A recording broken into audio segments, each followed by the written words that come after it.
chilling parallel to the Faustian legend, the untimely death of an opera singer seemed to carry an eerie pact as his final performance veiled the stage in an unsettling mystique that lingers to this day. Join us on a journey through time as we unravel the mystery surrounding the death of the legendary opera singer Frederick Federici.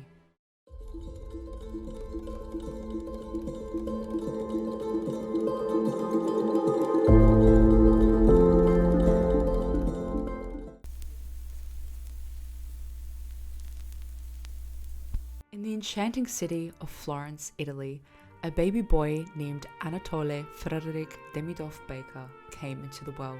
He was the cherished son of Eric Baker, a soldier, and his beloved wife Georgina Barbara, who was the daughter of a clergyman. After a period spent in Italy, the call of his parents' homeland, the United Kingdom, eventually beckoned the family back. Initially, young Frederick embarked on a career path as a diplomat, yet within his heart, a melody sang louder, a passion for the world of music. He made the life-altering decision to pursue a singing career, eventually trying his hand as a theatrical agent and a songwriter. By the age of 21, in the year 1872, Federici had already commenced a modest singing journey in London. As he developed his craft, his talent took him to Ireland, where he started singing the operatic repertoire, including Faust by Gounod. But the tune of life is rarely without its dissonance. By 1878, the weight of financial woes bore down upon him, pushing him to declare bankruptcy, which led him to seek refuge within the ranks of the army, a respite from the relentless creditors. The year that followed, July of 1879, marked a turning point. Emerging from the military, Federici ventured into a new chapter, joining the illustrious D'Oyly Carte Opera Company, a British troupe specialising in the works of Gilbert and Sullivan. Here, under the stage lights, he breathed life into the roles of Captain Corcoran and later Billy Bobstay in HMS Pinafore. But the drama was not confined to the stage alone. In the midst of a theatrical whirlwind, he found his heart's desire in the form of Lena Monmouth, a fellow cast member. The two would marry and have 2 children together. From 1880 to 1887, Frederick Federici embarked on a journey across both America and the United Kingdom. His path was paved with resounding echoes of applause as he performed the iconic baritone roles of Gilbert and Sullivan's timeless operettas. The stage was his canvas, and his performances were met with great acclaim, leaving audiences captivated and yearning for more. But destiny had another chapter in store for Federici, one that would take him far from the familiar theatres of America and the UK.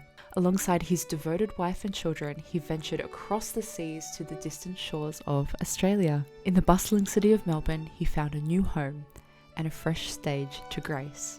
Here in Melbourne, he took centre stage with the prestigious J.C. Williamson Company. He performed mostly operetta roles, enchanting audiences with his melodic baritone voice.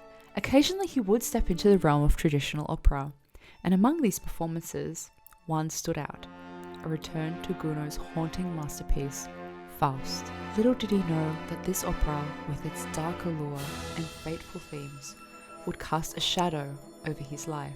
As the story unfolded on the stage, little did he anticipate that the opera's ominous undertones would resonate far beyond the final curtain call.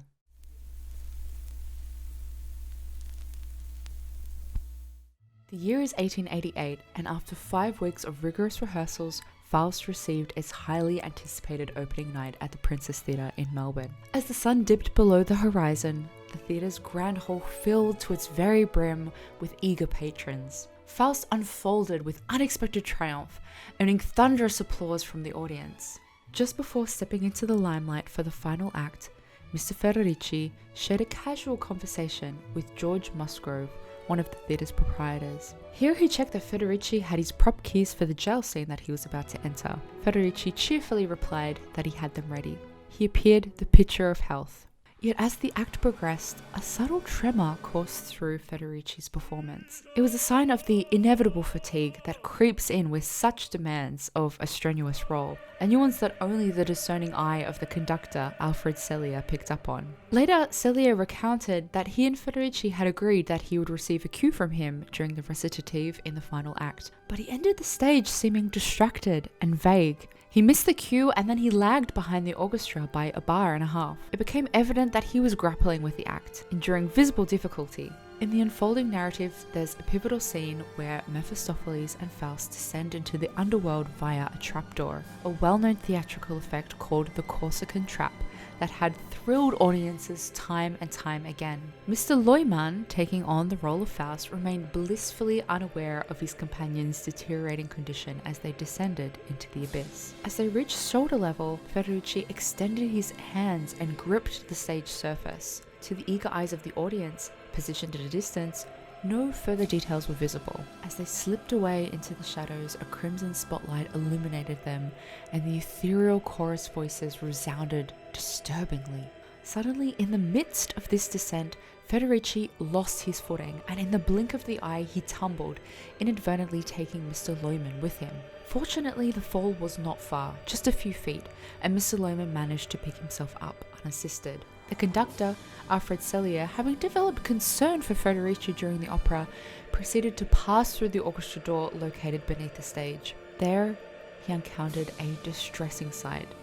Federici lay face down on the floor, attended by 4 people who were desperately trying to revive him from what they thought was a fainting spell. He was swiftly carried to the green room, where his panicked wife rushed to his side. There he lay, his face pale, his life's vigour seemingly drained from him. The once mighty Mephistopheles, now but a fragile mortal. Dr. Wilmot, a trusted medical advisor, was urgently summoned. Dr. Wilmot did everything he could to rekindle the spark of life within Federici, but his second stretch into eternity, hope turned to despair. In a solemn voice, he declared what none had wished to hear, that Federici was dead. He was 38 years old. Yet this extraordinary and heartbreaking occurrence remained a secret, concealed from the unsuspecting audience, who had long since dispersed into the night. The applause had faded, the echoes of the performance now silent, and the truth lay hidden in the hushed corridors of the theatre.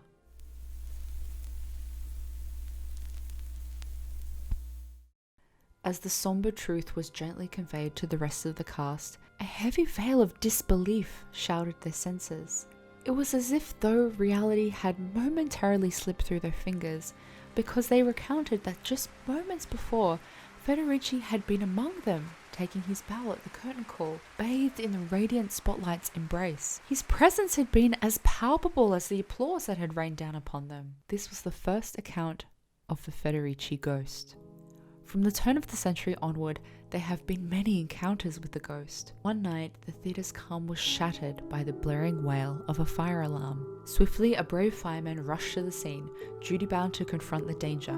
However, as he crossed the threshold of the dimly lit auditorium, he was greeted by an inexplicable sight. Moonlight spilled through the windows, casting an eerie glow upon the stage, and there, in its epicenter, stood a figure, a phantom, suspended like a statue in time. The fireman's voice recounted his chilling encounter. I could see right through him, and his eyes, they were like a cat's eyes. Night shift workers, maintenance personnel, and vigilant security staff all shared tales of peculiar sounds that seemed to emanate from nowhere, and sightings of a shadowy figure that clung to the hallowed stage like a spectral performer. Even the theatre's own employees, those who knew its every nook and cranny, spoke of uncanny sensations, unexplained goosebumps, and sudden temperature shifts. Backstage, where the magic came to life, stagehands and artists move about their duties, yet they couldn't shake the eerie sensation of an enigmatic presence, one that seemed to brush past them in the empty corridors. A cleaner in the Princess Theatre, Rena Domovska, remarked, I felt something eerie behind me. It touched my hair, my shoulders, and my back, and I was paralyzed. I turned around and there was no one there. The theatre was locked up. I never believed in ghosts, but I do now. In 1986, the Princess Theatre welcomed a fresh ownership team who decided to reopen the venue after it had remained shuttered for several years. The theatre had been enveloped in darkness for many months, but as the new owners stepped inside and illuminated the space, they were startled to witness a solitary seat flipping up as if though someone had just vacated it.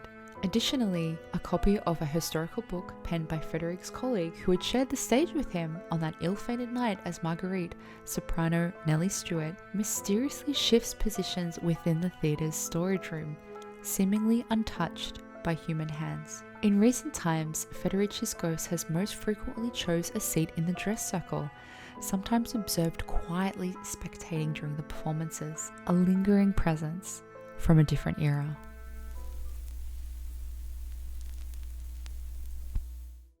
On the grand stage of the Princess Theatre, where the echoes of countless performances still reverberate through time, one particular tradition endures. Each opening night, the management of the theatre dutifully reserves one seat, 28B, a solemn tribute to a ghostly legend.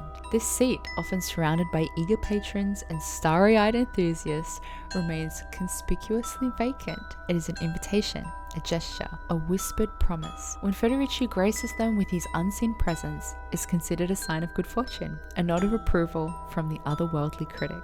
And so, in the heart of the Princess Theatre, the tradition lives on. Seat 28B in the dress circle remains empty, an enduring testament to the man who loved the stage so fiercely that not even death could sever his connection to it.